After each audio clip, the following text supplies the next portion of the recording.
Now then, welcome back to another edition of Barnsley Biker Video Diaries. Another episode of my Tales from the Showroom Floor series that I've been doing, that quite a few of you have been enjoying. I've had some quite good comments, interesting comments, some very supportive comments. So I'm going to continue doing them as and when we can't get out and do riding videos. I'll carry on doing a few of these. So yeah, let's get on to today's story. It's another customer complaint story, if you like. I've called the episode Spoilt Child. I ought to have called it Spoilt Brat, because to be fair, the young man in question was one of the more obnoxious customers that I've come across in my time.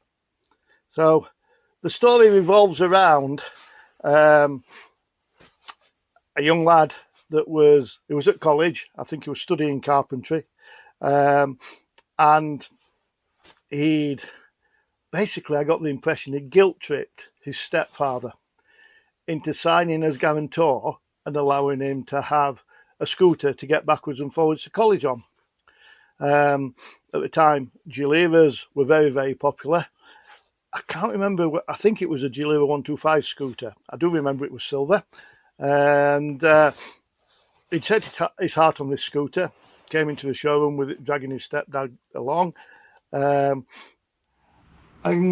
stepdad came across as being very level-headed, very sensible. All the way through, the lad was impatient, just wanted to know what he got, what was in it for him, etc.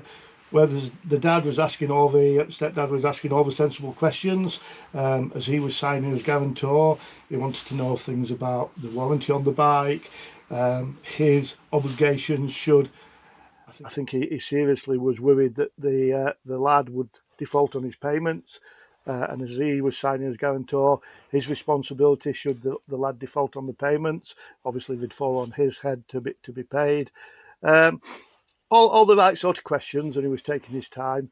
And the lad just wanted, in reality, he wanted to be able to take the scooter there and then. We did the deal. We managed to get them through finance without too much issue. If I remember rightly, the stepfather had quite a decent job, and a good credit rating, I'm guessing. So getting the finance wasn't too much of an issue with him as guarantor. I think at the time we were doing a lot with local training schools. Compulsory training was in force at the time, which involved the part one, which was done in a car park somewhere. So I think at the time we probably delivered the scooter to one of the local training schools, because I don't have any recollection of the actual handover of the bike. We used to deliver the bikes to the training school. The training schools were quite au fait with all the different models and how they all worked and that, so they do the basic controls, etc. training that we would normally do at handover, and obviously then put them through the paces in the car park before they were let loose out on the road. So deal done, bike delivered, forgotten about basically.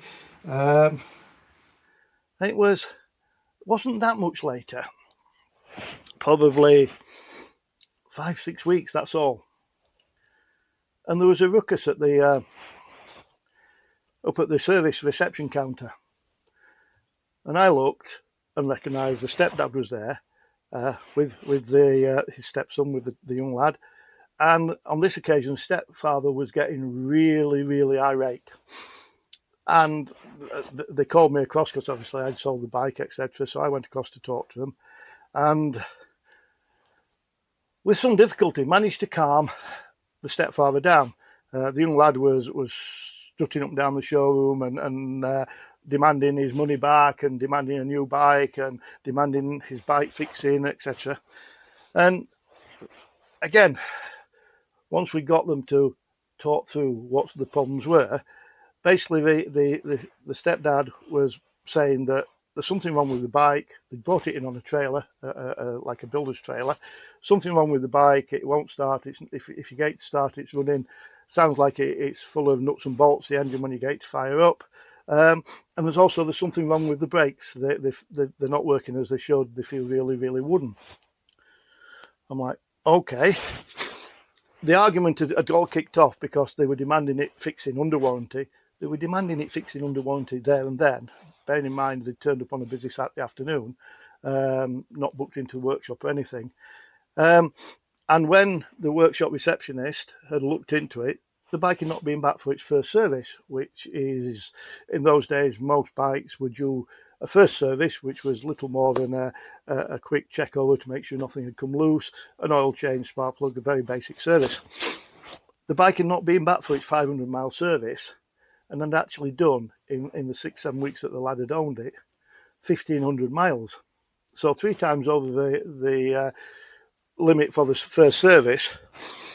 So obviously the receptionist had said there was a good chance that whatever's wrong with the bike might not be covered by warranty because it had not been back for its first service. So I basically said, let's get into the workshop, we'll get it up on a ramp, have a quick look at it and try assess what the actual problems are. While we're doing that, would you let me get you a coffee? Well, I think both of them declined and literally were pacing up and down the showroom, having a go at each other. The stepdad didn't realise it needed a first service at 500 mile and didn't realise it had not been done, so he's having a go at the young lad for that, and the young lad's having a go back saying it's not his fault. Proper spoilt child, like really, really. Everybody else's fault but his. Anyway, luckily we'd got a workbench free in the workshop, and one of the senior mechanics was able to get it on there, get the bench up in the air and have a quick look. I stayed with the customer just to keep an eye on them and to try and keep them calmed down. And it was only a matter of probably 5 minutes when the mechanic came through. And a rarity amongst motorcycle mechanics, to be fair, this particular mechanic had a really, really good way with customers, but also a really dry sense of humour. And he addressed, we'll call the customer Mr. Smith, I can't remember his name, and I wouldn't share it if I could, to be fair, but we'll call him Mr. Smith. And the mechanic came through and says, Mr. Smith, is it your scooter that I'm having a look at? And he says, well, it's my stepson's, blah, blah, blah. He says, all right. He says, would you like to come through? He says, it's going to be easier for me to show you what the problems are, rather than try and explain. So the stepfather followed the mechanic round the counter, through the internal door into the workshop, followed by the son and myself. And we all traipsed through and made a nice orderly semicircle around the bench, while the mechanic bent down and showed Mr. Smith under the bike, where you could see, because it was up in the air, the airbox. He says, looking at the son, as he said it, he says, I think somebody's been attempting to try and tune the scooter so it might go a little bit faster. And they've drilled several holes in the airbox. And you could see the father's expression change a little bit. And you could see the stepson was sort of taking a bit of a step back and starting to look a little bit sheepish at this stage, but although still not accepting responsibility fully. And the mechanic addressed the young lad directly, says, have you drilled some holes in the airbox? Basically, yes. My mate said if I drilled holes in the airbox, it could make it go faster, because it'll let more air in. The mechanic said, Riley, he didn't tell you which side of the air filter to drill the holes then? What do you mean? He says, well, where you've drilled the holes, it's basically bypassing the air filter and it's sucking air in unfiltered straight into the engine. And because of where the air filter is situated on these scooters, it's close to the road, so all the grit and debris and gravel and water and anything else is getting sucked straight into the engine, and obviously not doing it much good.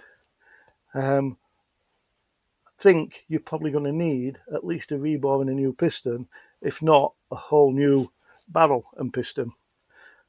we won't know until we strip it down.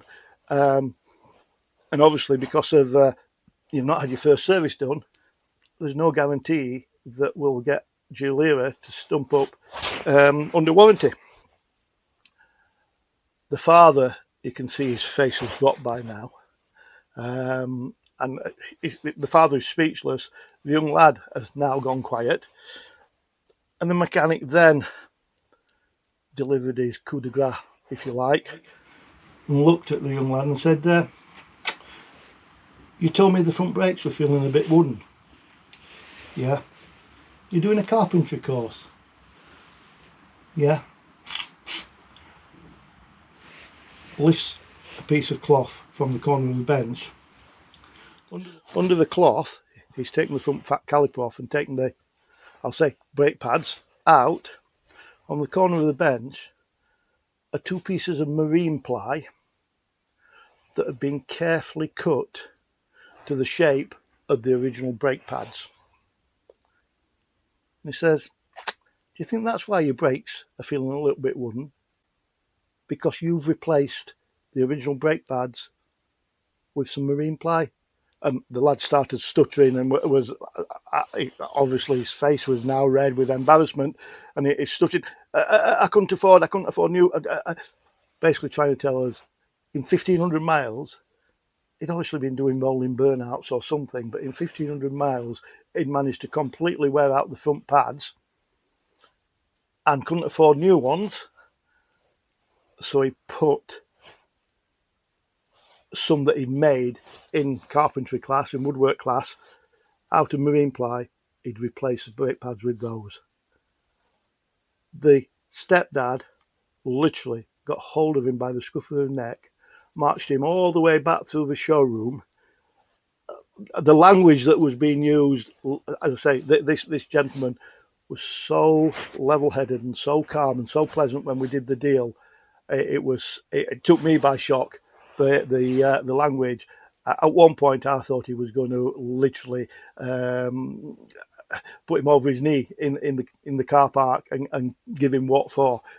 He was so angry at this young lad, who all through the whole process up until this point had been such hard work, such a brat, such an entitled young man. And literally, as I say, I had one of the biggest grins on my face, which I stayed in the workshop to hide. But the last we saw was him driving off at pace, young lad back in. I think the outcome of the story was that we managed to get Julia to cough up for most of the repairs of the engine. It did need new piston and a V-bore, I believe, but and a really good sorting out.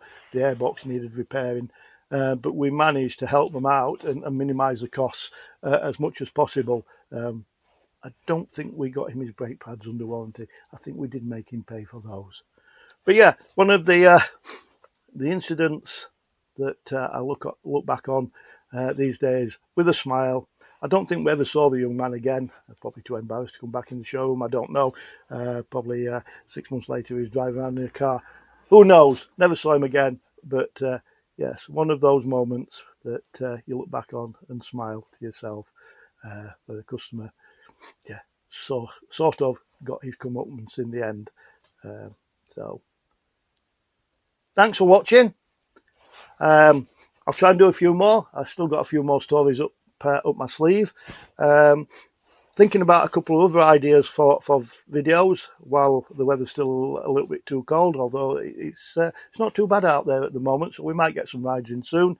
But I think my next video, I'm going to have a talk about the classic bike market. I've seen a lot of bloggers that are talking about the decline in classic bike sales and the plummeting of classic bike prices. So I'm going to share my 2 pence on that, probably in my next video.